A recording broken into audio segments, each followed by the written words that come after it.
Welcome to doctor NYR YouTube channel. आज का जो टॉपिक है वो है साइटोकाइनेसिस और साथ साथ में हम पढ़ेंगे significance of mitosis. Please take a screenshot. सबसे पहले हम देखेंगे साइटोकाइनेसिस का मतलब क्या होता है। साइटोकाइनेसिस का मतलब होता है जो साइटोप्लाज्म का डिवीजन। लास्ट वीडियो में हमने पढ़ा था कैरियोकाइनेसिस। कैरियोकाइनेसिस में हमने पढ़ा था बहुत सारे स्टेजेस आते हैं इसमें। तो कैरियोकाइनेसिस क्या हमने पढ़ा था वहाँ पे, पहले न्यूक्लियर डिवीजन होता है, मतलब न्यूक्लियस सेल में जो न्यूक्लियस होता है वो डिवीजन वो डिवाइड होता है, तो उसको बोलते हैं कैरियोकाइनेसिस। फिर सेल क्या करते हैं, कैरियोकाइनेसिस के बाद साइटोकाइनेसिस होता है। तो साइटोकाइनेसिस का मतलब क्या होता है, साइटोप्लाज्म का डिवीजन। तो यहाँ पे साइटोप्लाज्म डिवाइड होगा, साथ साथ क्या हो जाएगी, वो जो डिवाइड हो जाएगी दो सेल्स में, उनमें ऑर्गेनेलीज भी इक्वली, तो दोनों में वो डिस्ट्रीब्यूट हो जाएंगे, ठीक है ना।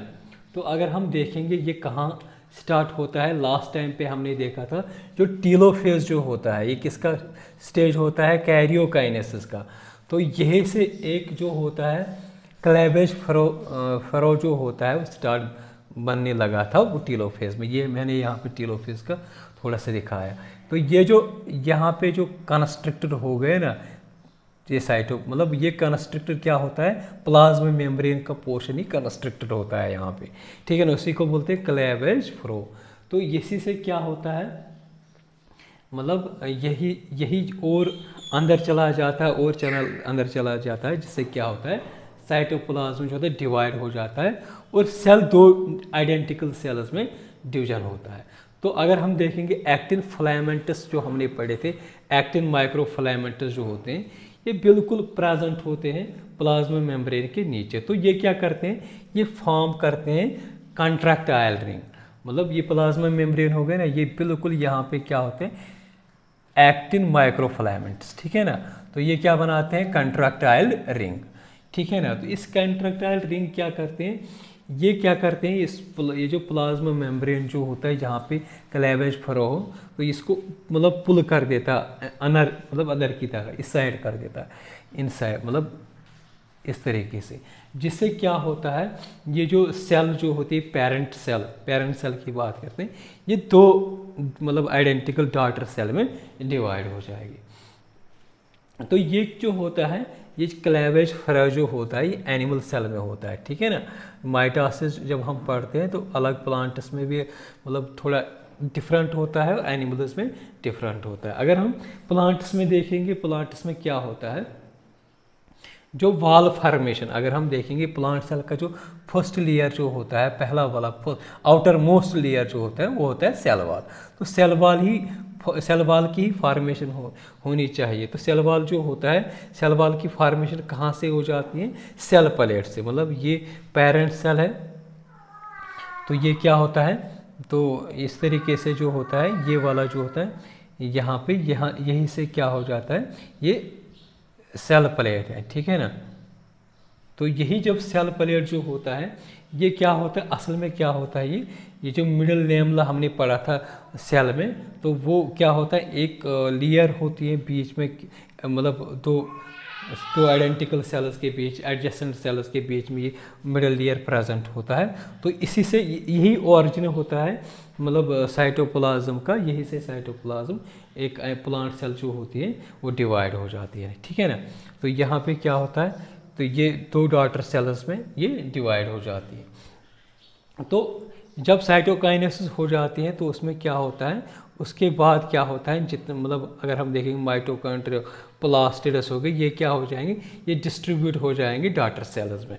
मतलब यहाँ पे ये हो गया, फिर इस तरीके से जो होता है ना, लास्ट में ये स्टेज हो गया साइटोकाइनेसिस किसमें, एनिमल सेल में। तो यहाँ पे एक डॉटर सेल है जिस मतलब इसमें माइटोकॉन्ड्रिया भी आएगा, प्लास्टिडस भी आएगा, सेम इसमें भी वो मतलब प्लास्टिडस और ये क्या बोलते हैं इसको, माइटोकॉन्ड्रिया, इसमें भी मतलब जितना इस पेरेंट सेल में होगा ना वो इसमें भी मतलब सेम कंपोजिशन इसमें भी आएगा, माइटोकॉन्ड्रिया एज वेल एज प्लास्टिडस। तो दूसरा जो इम्पॉर्टेंट टॉपिक है इस माइटोसिस का वो होता है सिग्निफिकेंस ऑफ माइटोसिस। माइटोसिस का क्या सिग्निफिकेंस, क्या इम्पोर्टेंस है, इससे क्या बनता है, डिप्लॉयड डॉटर सेल्स बनते हैं। मतलब अगर हम देखें डिप्लॉयड डॉटर सेल्स दो डॉटर सेल्स, मतलब जहाँ पे जब डॉटर मतलब यहाँ पे डिवीजन होता है डॉटर सेल्स में क्या होता है, जो क्रोमोसोम्स जो होते हैं वो डिप्लॉयड होता है, ठीक है ना, टू सेट्स ऑफ क्रोमोसोम्स बनते हैं यहाँ पे। लेकिन जो जेनेटिक मटेरियल पेरेंट सेल में होगा वही डॉटर सेल में भी प्रेजेंट होगा। तो अगर हम देखेंगे जो मल्टीसेलुलर ऑर्गेनिज्म जो होते हैं, एक सेल 2 सेल में डिवाइड हो जाएगी, 2 सेल में कितने में हो जाएगी, 4 सेल में। तो इस तरीके से जो मल्टीसेलुलर ऑर्गेनिज्म है वहाँ पे क्या होता है, ये जो ग्रोथ होता है उनमें वो किसकी वजह से होता है, इसी माइटोसिस की वजह से।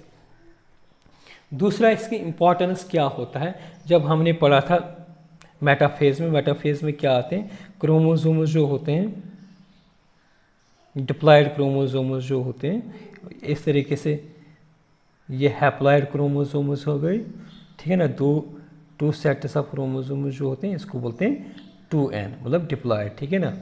तो ये एक इक्वेटोरियल प्लेन पे आते हैं ना, यहाँ पे क्रोमोसोम्स।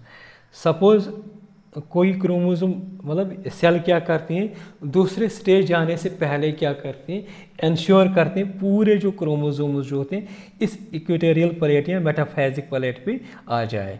अगर कोई क्रोमोसोम रह जाता है यहाँ पे तो उससे क्या होता है, वो मतलब बहुत सारा जेनेटिक डिसऑर्डर हो सकता है। तो सेल क्या करती हैं, सेल पूरे जो जब तक क्रोमोसोम्स इस प्लेट पे मतलब बीच वाले प्लेट जो जिसको बोलते हैं मेटाफेजिक प्लेट पे नहीं आता है तब तक ये दूसरे स्टेज में नहीं जाते हैं, जब तक ये पूरे क्रोमोसोम्स इसमें नहीं है। इस तरीके से क्या करता है ये जो माइटोसिस जो होते हैं, ये अगर कुछ रेपियर होगा, कुछ मतलब गड़बड़ होगा इस क्रोमोसोम्स में, तब तक ये क्या करेगा, ये उसको खुद रेपियर करेगा। दूसरा क्या होता है, कभी कभी किसी मतलब ऐसे ऑर्गेनिज्म होते हैं, लिविंग ऑर्गेनिज्म, जहाँ पे क्या होता है माइटोसिस एक्ट करता है, माइटोसिस के थ्रू वो एसेक्सुअल रिप्रोडक्शन होता है। तो ये कंटिन्यूस ग्रोथ अगर हम प्लांट्स में देखेंगे, कंटिन्यूस ग्रोथ कहाँ पे प्लांट्स में होता है, मेरिस्टेमेटिक टिश्यू, ठीक है ना। मेरिस्टेमेटिक टिश्यू में क्या होते हैं, जो इसमें हाई पावर ऑफ डिवीजन होता है। तो वो जो हाई पावर ऑफ डिवीजन होता है उस मेरिस्टेमेटिक टिश्यू प्लांट्स में, तो वो क्यों होता है, बिकॉज ऑफ दिस माइटोसिस की वजह से। अगर एनिमल्स में देखेंगे या ह्यूमन्स में देखेंगे फॉर एग्जांपल, इस माइटोसिस का अनकंट्रोल्ड डिवीजन हो जाएगा। मतलब जब हम माइटोसिस देखते हैं ना, इसमें क्या होता है, इसमें चेक पॉइंट्स होते हैं उतनी ही डिवाइड होनी चाहिए सेल, मतलब उतना ही सेल की डिवीजन होना चाहिए, मतलब जितनी हमें ज़रूरत होती है एक सेल को, एक ह्यूमन मतलब लिविंग ऑर्गेनिज्म को जितनी ज़रूरत होती है। तो वो कौन चेक करता है, चेक पॉइंट्स, ठीक है ना। सपोज कभी क्या होता है, अनकंट्रोल्ड माइटोटिक डिवीजन की वजह से क्या होता है, वो चेक पॉइंट्स काम नहीं करते हैं, जिससे क्या होता है, एक ह्यूमन में क्या होता है, अनकंट्रोल्ड ग्रोथ होता है, उससे क्या होता है, कैंसर होता है। अगर आप लोगों को हमारा ये वीडियो अच्छा लगा होगा, प्लीज़ इस चैनल को सब्सक्राइब कर दीजिएगा, वीडियो को लाइक एंड शेयर कर दीजिएगा। Thank you very much.